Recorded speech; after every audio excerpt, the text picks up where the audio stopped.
Welcome to my channel, The World of Science Fiction. Don't forget to like and subscribe to the channel. The desert howled behind him. Kane Reeves' hands burned where they gripped the buggy's steering column, knuckles white against the cracked polymer casing. The engine made a sound like drowning, wet, choking, desperate, and then it made no sound at all. Just the wind, just the raiders behind him, their engines screaming triumph across the dunes. 3 bikes, maybe 4. He'd lost count after the firefight at the water station, after Martinez took a round through the throat and the supply run turned into a massacre. The buggy crested the dune on momentum alone, sand spraying from the dead wheels. Kane's ribs were broken. He knew that much from the way each breath felt like swallowing glass. Blood soaked through his shirt, sticky and hot against his skin. The sun beat down like a physical weight, turning the world into a furnace of white sand and burning air. Behind him, a raider whooped. A bullet cracked past his head, so close he felt the displacement of air. One more ridge. That was all he had left. One more ridge and maybe he could dump the buggy down the far side, use the slope to gain distance, find some rocky outcrop to make a stand, die on his feet instead of bleeding out in the sand. He kicked the accelerator. Nothing. The buggy rolled forward, dragged by gravity and desperation. The ridge rose before him, sharp-edged against the white sky. He crested it and slammed into something that shouldn't exist. The impact threw him forward into the instrument panel. His head cracked against metal. Stars burst across his vision, white and red and black. The buggy's frame shrieked, crumpling like paper against something immovable. Kane pitched sideways out of the open cab, hit sand that felt like concrete, rolled once, twice, came to rest on his back with his lungs empty and his vision swimming. Above him, the sun blazed merciless. Behind him, the raiders' engines grew louder. He tried to push himself up. His left arm wouldn't respond. His ribs screamed. When he turned his head, he saw what he'd hit. A sandhill. Except sandhills didn't have geometric edges, didn't have seams, didn't have the dull gleam of metal showing through where his buggy had scraped away centuries of accumulated dust. A ship, half buried, massive, ancient, beyond reckoning. The hull stretched away in both directions, disappearing into the dunes like the spine of some prehistoric creature. Kane had seen derelicts before. The desert was full of them, bones of the old world slowly being consumed by sand. But never one this intact, never one this close. The raiders appeared at the ridge behind him. 3 bikes, just as he'd thought. Dust-covered men with scarves wrapped around their faces and rifles slung across their backs. They saw him lying there and they smiled. He could see it in their eyes, even through the dust. One of them raised his rifle. Then the sandhill groaned. The sound came from deep inside the buried hull, metal against metal, like a sleeping giant clearing its throat. The raiders froze. Kane froze. Even the wind seemed to pause. A section of the hull shuddered. Sand cascaded down its face in rivers of gold and white. And then, impossible, inevitable, a ramp began to descend. It moved with the hydraulic precision of something that had been waiting, that had been ready. Ancient mechanisms screamed and coughed, spitting red sand from their joints. The ramp dropped down, down, down until it slammed into the desert floor with a boom that Kane felt through his broken ribs. Darkness yawned behind it, and in that darkness, standing perfectly still in the ramp's shadow, was a girl. She couldn't have been more than 10 years old. 9 maybe. Small and thin, her body all sharp angles and whipcord muscle beneath a patch flight suit that looked older than she was. Her skin was blue, not painted, not tattooed, but genuinely, unnaturally blue, the color of deep water or twilight sky. Dust streaked her face in pale lines.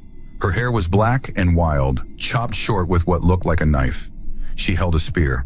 It was taller than she was, topped with a blade of black volcanic glass that caught the sunlight and threw it back in fragments. The shaft was carved with symbols Kane didn't recognize, worn smooth by countless hands. Her eyes glowed. Not metaphorically, they actually glowed, faint but unmistakable, like coals buried in ash. When she looked at him, Kane felt something primal wake up in his hindbrain, something that remembered being prey. She opened her mouth and screamed, "Get in, you ugly piece of meat!" Her voice was high and fierce and carried across the desert like a war cry. The raiders stared. Kane stared. The girl jabbed her spear toward the darkness behind her, never taking her eyes off the raiders. Now! Kane moved. He didn't think about it, didn't question it. His body responded to the command like it had been waiting for permission, dragging itself up from the sand with his one good arm, lurching toward the ramp. Each step was agony. His vision tunneled. Blood dripped from somewhere, leaving a trail in the sand. The raiders recovered. One of them shouted, engines revved. Kane reached the ramp's edge. His boots hit metal. The sound echoed into the darkness beyond, a space that sounded vast and empty. Behind him, a rifle cracked. The girl moved. She was suddenly just there, between him and the shot, the obsidian spear blade deflecting the bullet with a sound like breaking glass. Kane felt the ricochet whine past his ear. The girl snarled, an actual animal sound, and then grabbed his collar with shocking strength and hauled him backward into the darkness. He fell. She fell with him, and behind them, the ramp began to rise. The last thing Kane saw before the darkness swallowed him was the raiders dismounting their bikes, running toward the closing ramp, their mouths open in shouts he could no longer hear. Then metal met metal with a boom that seemed to shake the world. Silence fell. Kane lay on his back on cold metal, breathing in shallow gas, staring up into absolute blackness. His heart hammered against his broken ribs. Somewhere nearby, he could hear the girl breathing. Quick, controlled. The breath of someone who just finished a sprint but refused to show weakness. A light bloomed, not electric. Bioluminescent maybe, or something stranger. A soft blue glow that seemed to come from the walls themselves, spreading in veins and arteries through the corridor around them. It grew slowly like dawn, revealing their surroundings one detail at a time. They were in a narrow passage. The walls were metal, yes, but covered in murals. Painted figures with blue skin and glowing eyes, standing beside tall structures that might have been water towers or temples. The figures carried torches. They formed processions. They knelt before elaborate sarcophagi decorated with symbols that hurt to look at too long. The corridor stretched away into darkness in both directions, lined with more murals, more symbols, more blue-skinned watchers painted by hands that had been dust for centuries. Kane tried to sit up. The spear pressed against his throat. He froze. The girl stood over him, perfectly balanced despite the uneven floor, the obsidian blade resting lightly against his jugular. This close, he could see that her eyes didn't just glow. They flickered, like flames behind colored glass. Her face was expressionless, carved from stone. "Don't bleed on the floor, meat," she said. Her voice was flat, formal, like she was reciting from a script. "Blood defiles the threshold." Kane swallowed carefully. The spear blade was sharp enough that the motion drew a bead of blood. "If you wanted me dead," he managed, his voice rough, "you could have left me outside." "That would break the ritual," she answered immediately. "No blood on the threshold. Blood inside is different." Comforting. The spear jabbed lightly, not enough to break skin. A warning. "Speak again without permission, meat, and the tomb will take your tongue." Kane's eyes flicked to the murals, the sarcophagi shapes painted on the walls, the deep shadows that suggested this corridor was only the beginning. His mind, trained by years of survival in the wastes, began cataloging details. The temperature, cool, almost cold, nothing like the furnace outside. The air, stale but breathable, filtered somehow. The smell, dust and metal and something else, something organic and very old. "A tomb?" he asked, ignoring her warning. "Not a ship?" Her eyes narrowed. For a moment he thought she'd make good on her threat. Then she spoke each word precise. "It is both. This vessel carries the remains of my ancestors. I am Lyra, last tombkeeper. You only live because the sun decided not to take you yet. And you dragged me in?" "Dragged?" The spear lifted from his throat. She stepped back, offended. "No, I allowed you to crawl." Kane almost laughed. Would have laughed, except his ribs were screaming, and his vision was still swimming. And somewhere outside, 3 raiders were probably figuring out how to breach a ship that had been sealed for centuries. He pushed himself into a sitting position, one hand pressed against his side where the worst of the pain lived. When he pulled his hand away, it was slick with blood. Lyra's eyes tracked the movement. Her expression didn't change. "You are injured," she observed. "Yeah, notice that. You will bleed out soon?" "Probably." She tilted her head, studying him like he was a specimen of some unfamiliar insect. Why did they chase you? Water station raid. I was on supply run. They hit us. My partner died. I ran. The words came out flat, exhausted. That's it. That's the whole story. You ran well, Lyra said. It didn't sound like a compliment, just an observation. The corridor trembled. It was subtle, just a faint vibration through the metal floor, but Kane felt it in his bones. Outside, engines were circling the hull, searching. The raiders hadn't given up. Lyra's head snapped toward the sound. Her grip on the spear tightened. You have only delayed your death, meat, she whispered. And for the first time, her voice carried something other than flat formality. Something that might have been fear, carefully controlled. The desert always collects what escapes it. Kane struggled to his feet. The world tilted sickeningly. He braced himself against the wall, leaving a bloody handprint on the painted surface. Lyra's eyes flicked to it, something unreadable crossing her face. They'll find a way in, Kane said. If they want something bad enough, they always do. Let them try, Lyra said, but her hand shook. Just once, just barely. Then she controlled it. Outside, metal shrieked. They'd found a hatch. They had cutters. Kane looked at the small blue-skinned girl with her oversized spear and her glowing eyes standing alone in a tomb full of dead ancestors, preparing to defend it against armed raiders who would show her exactly as much mercy as they'd shown Martinez. You defend all this alone? He asked. Lyra turned to face him fully, drew herself up to her full height, which barely reached his chest.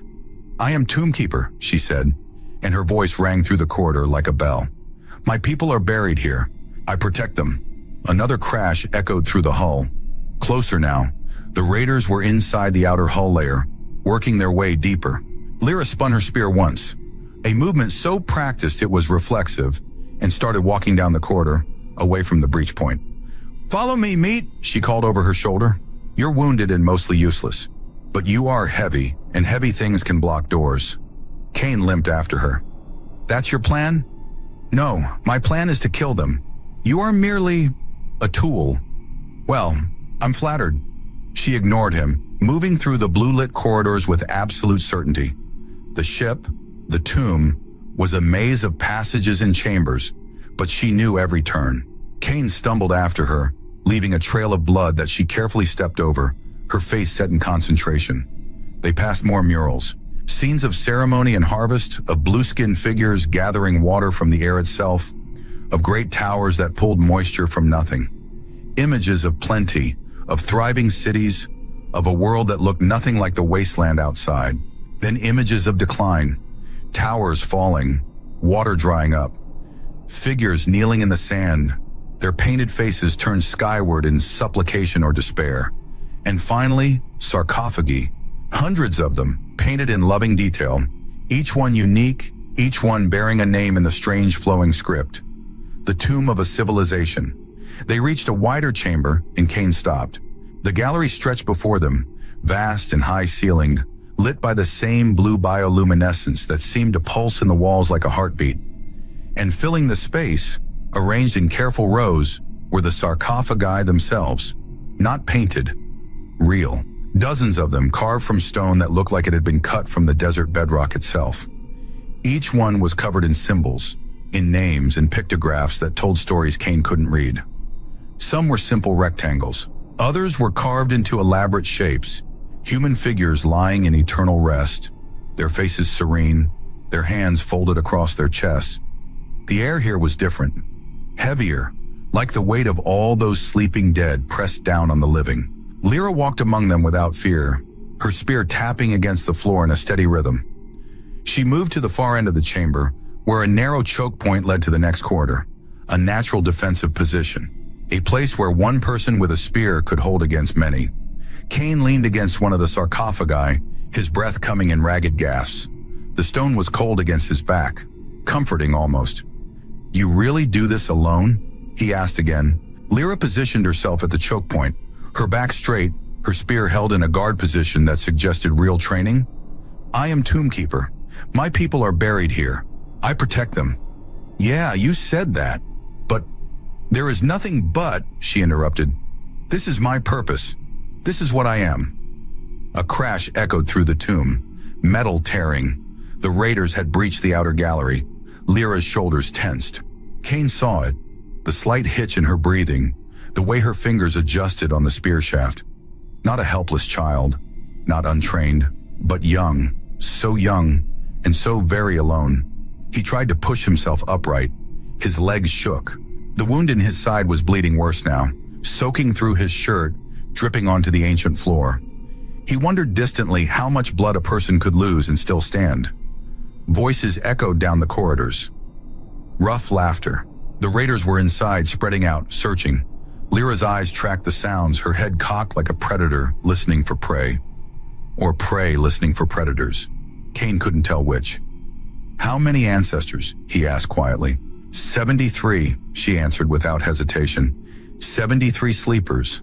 73 names I speak each morning. 73 souls I guard. "And you're how old?" "Old enough to hold a spear." Her voice was defensive now. "Old enough to keep the rituals. Old enough to—" Footsteps. Close. Getting closer. Lyra fell silent. Kane tried to move away from the sarcophagus, to position himself somewhere useful. His vision swam. He grabbed the stone for support, leaving another bloody handprint. The first raider appeared at the far end of the gallery. He was big, dust-covered, his face hidden behind a scarf except for his eyes. Those eyes swept the chamber, taking in the sarcophagi, the blue lights, the small girl with the spear. He grinned. Kane could see it in the crinkle around his eyes, and raised his rifle. Lyra didn't move. The raider called out, "Hey, little blue thing, you gonna put down that stick or do I have to?" Lyra exploded forward. Kane had seen fighters before. Professional soldiers, arena champions, desperate survivors who'd learned to kill or die. But he'd never seen anyone move like Lyra moved. She crossed the distance in 3 running steps, impossibly fast. And then she was inside the raider's guard, the spear spinning, the obsidian blade catching blue light and throwing it back in fragments. The raider tried to bring his rifle around. Too slow. The spear took him in the throat. He made a wet, choking sound and fell. Lyra ripped the blade free and was already turning, already moving, as 2 more raiders charged through the choke point. She met them in the narrow space where their numbers couldn't help them. The spear became a blur, thrusting, spinning, blocking. One raider's rifle clattered away, his hand open to the bone. The other swung a machete that would have split her skull, except she dropped under it and drove the spear up through his gut. He screamed. She didn't. She pulled the blade free and kicked him backward into his companions, buying herself space, buying herself time. A 4th raider appeared, firing wildly. Bullets sparked off the stone sarcophagi. Kane felt one whine past his head, close enough to feel the heat. Lyra danced between the shots like she could see them coming, like she'd done this 1,000 times before. Maybe she had.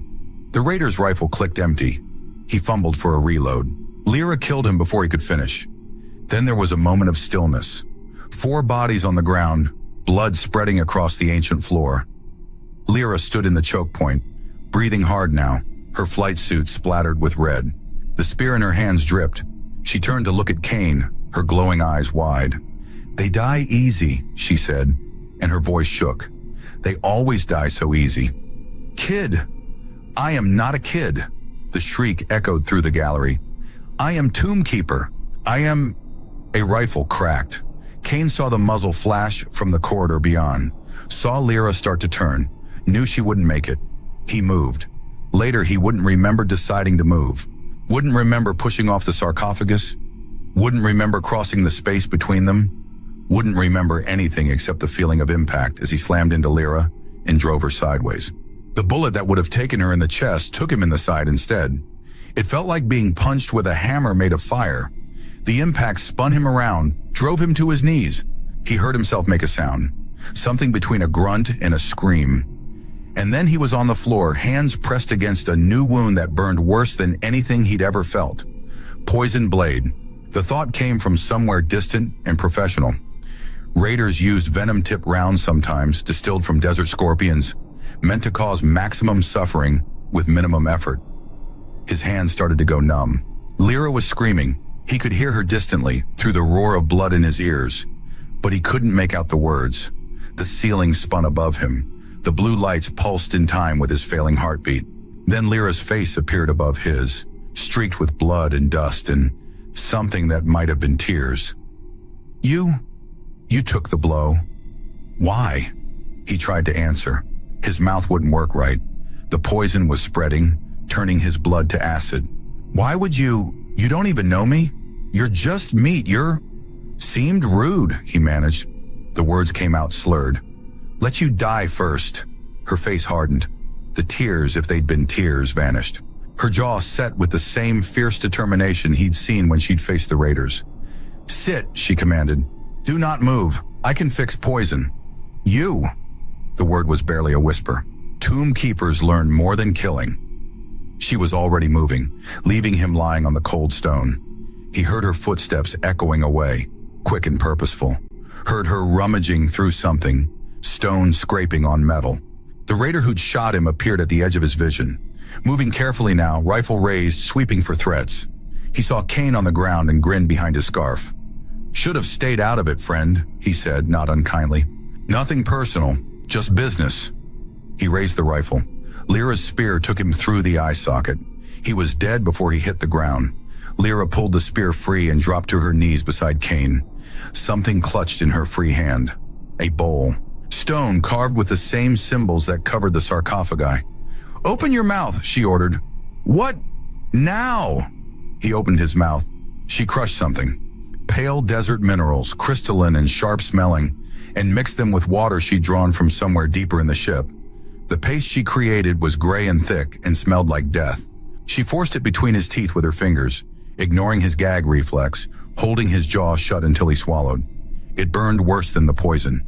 It burned like swallowing the sun. Kane convulsed. His back arched off the floor.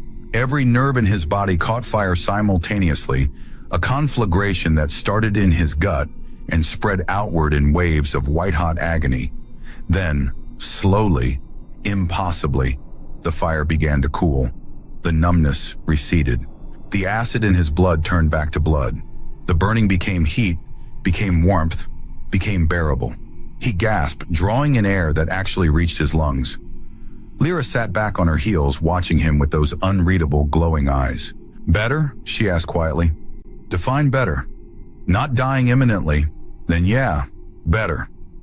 Outside the gallery, engines revved. The raiders were regrouping.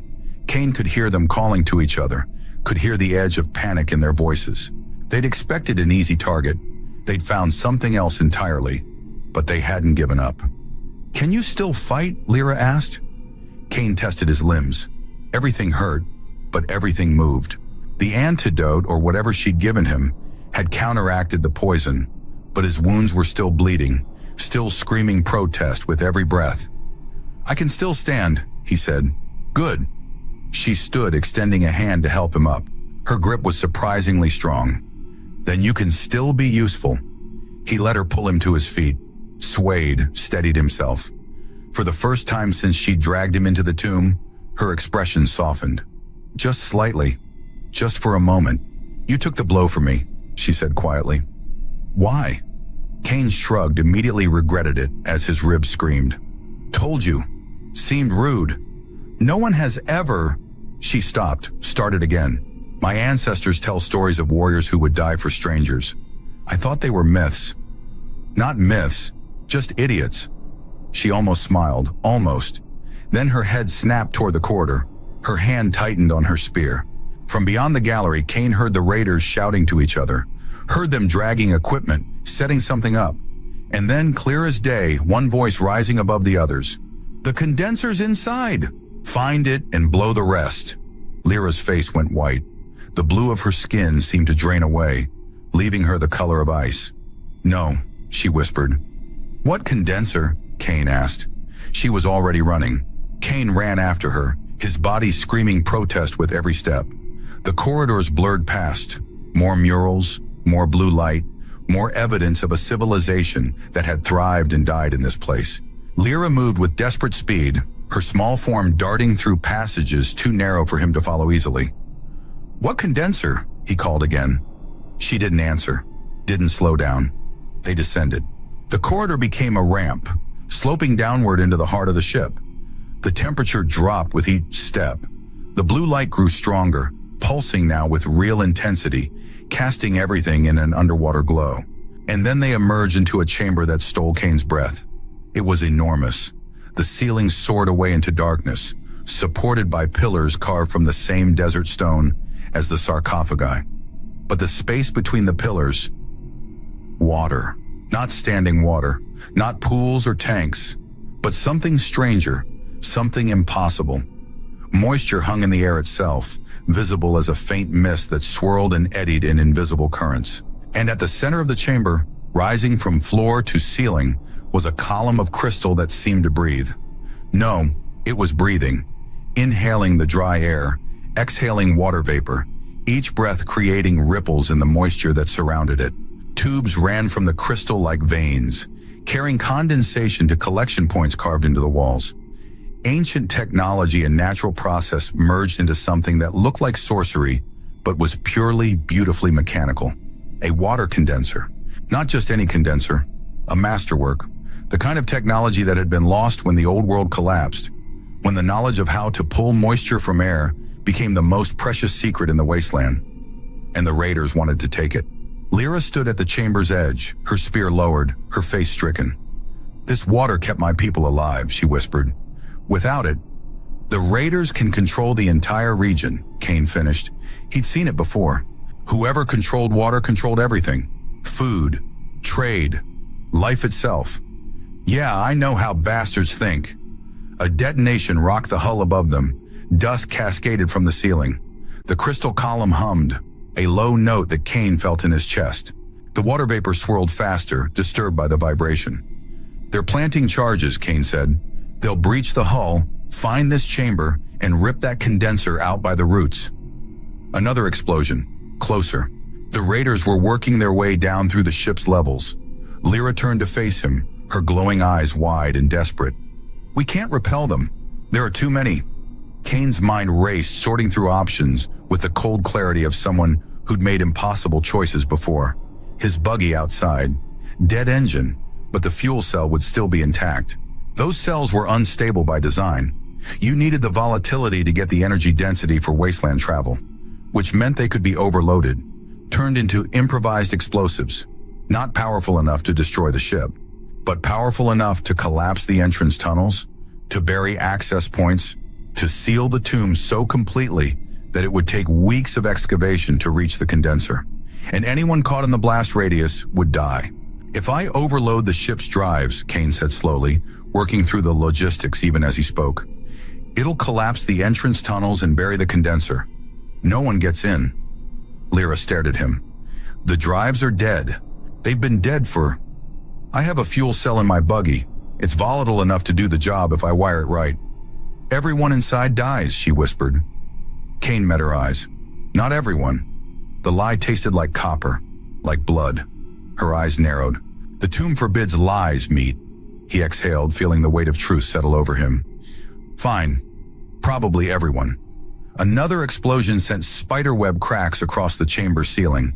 One of the collection tubes ruptured, spraying water across the floor. Lyra flinched like she'd been struck. "If this is the only way to protect the tomb," she said quietly, and her voice didn't shake, "then do it." "Kid, I am Tomb Keeper." The words came out fierce, final. "Not a child. This is my purpose." Raiders' voices echoed down from the upper levels, getting closer. Kane looked at Lyra, small, blue-skinned, glowing-eyed, gripping a spear that was taller than she was. He retraced his steps through the corridors, following the trail of his own blood back toward the main entrance ramp. His side burned. His ribs grated against each other with every breath. Above him, he heard gunfire, screams, the clash of metal on metal. Lyra, buying him time with her life. He reached the entrance gallery. The ramp was sealed, but there was an access panel. He slammed his shoulder into it. Nothing. He tried again, throwing his full weight against it. The pain was transcendent, white-hot and absolute. The panel groaned, shifted, gave. Sunlight stabbed through the gap. Hot air rushed in, so dry it hurt to breathe. Kane squeezed through the opening and dropped out onto the sand beside his wrecked buggy. The sun hit him like a hammer. He stumbled, went to one knee, forced himself back up. The buggy was exactly where he'd left it, crumpled against the tomb's hull.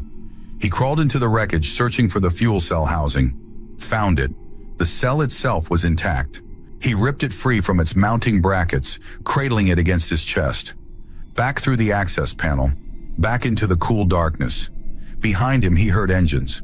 More raiders circling the tomb, trying to find another way in. He had one fuel cell, one broken body, and one promise he refused to break. He ran deeper into the ship, navigating by instinct in the faint blue glow. The drive chamber had to be at the heart of the ship. That's how the old builders had designed things. The gunfire above him had stopped. Either Lyra was out of ammunition, or she was dead. Kane pushed the thought away and ran faster. He found the drive chamber at the bottom of a spiral ramp.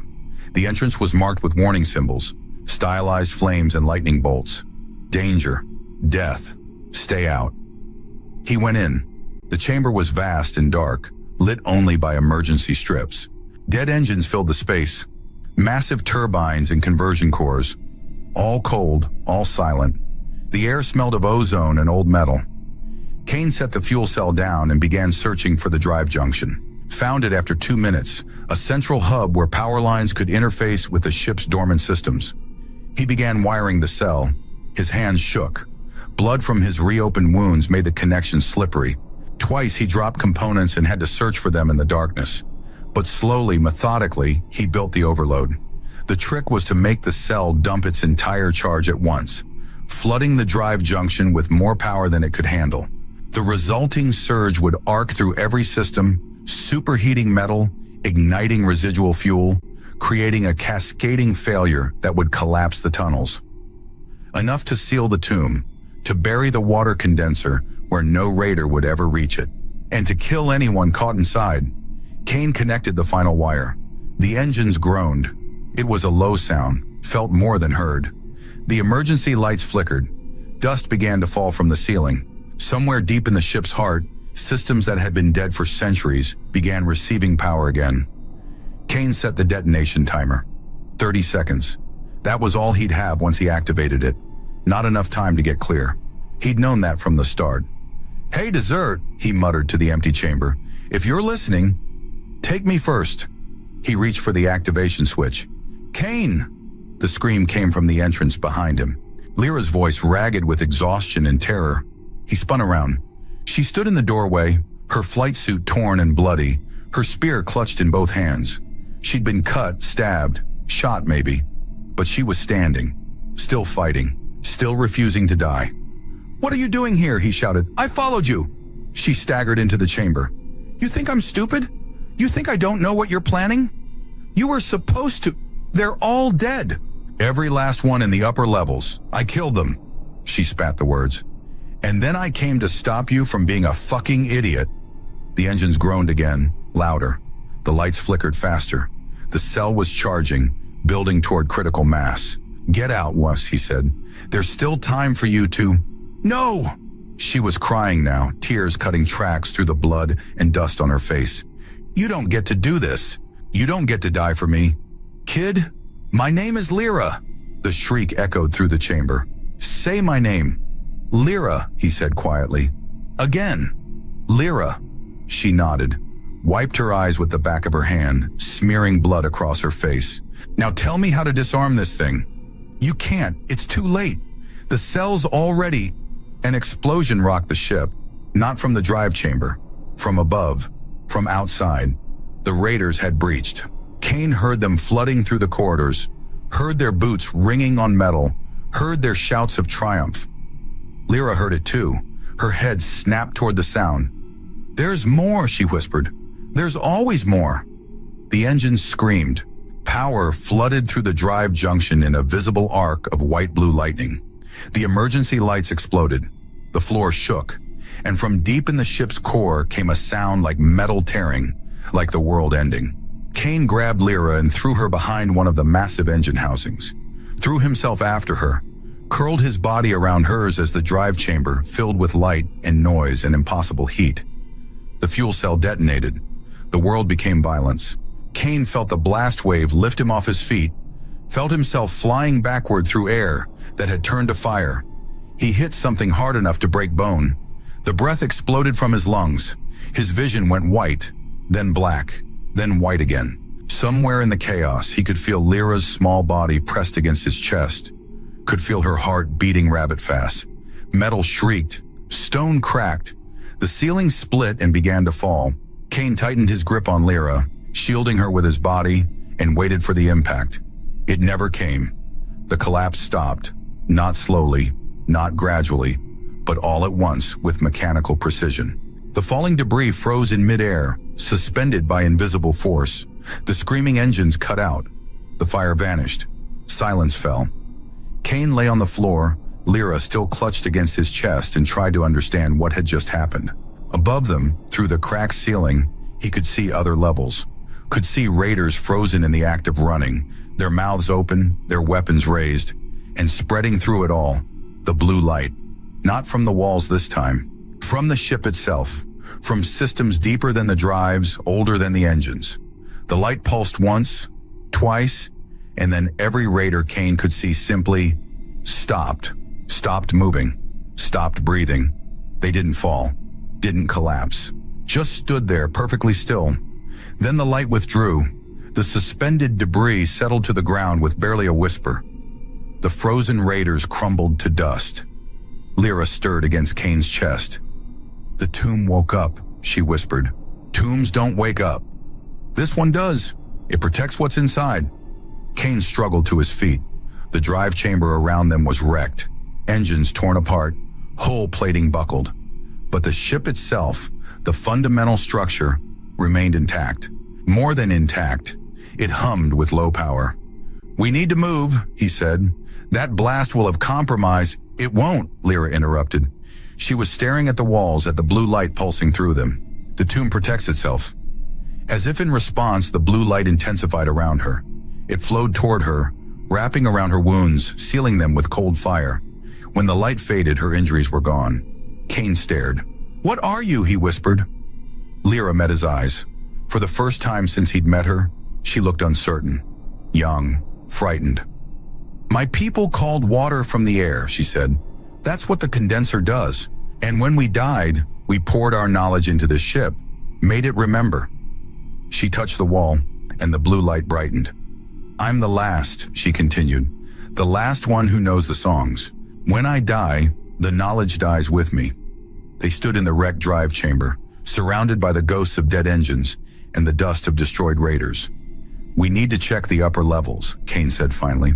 They climbed back up through the ship. The tomb was reconfiguring, adapting to the damage, rerouting passages, maintaining its integrity. They found raiders, dozens of them, scattered through the upper levels, all reduced to dust. Their equipment remained: rifles, ammunition, explosives. But the men themselves were gone. Lyra gathered the weapons methodically. "These will be useful, if more come." "More will always come," Kane said.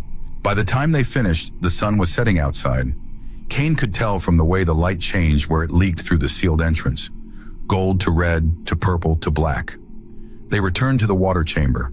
Lyra knelt beside the crystal column, pressing her forehead against it. The column pulsed in response, its breathing synchronized with hers. Kane sat against one of the pillars, suddenly exhausted beyond measure. "You should drink," Lyra said without turning around. "What?"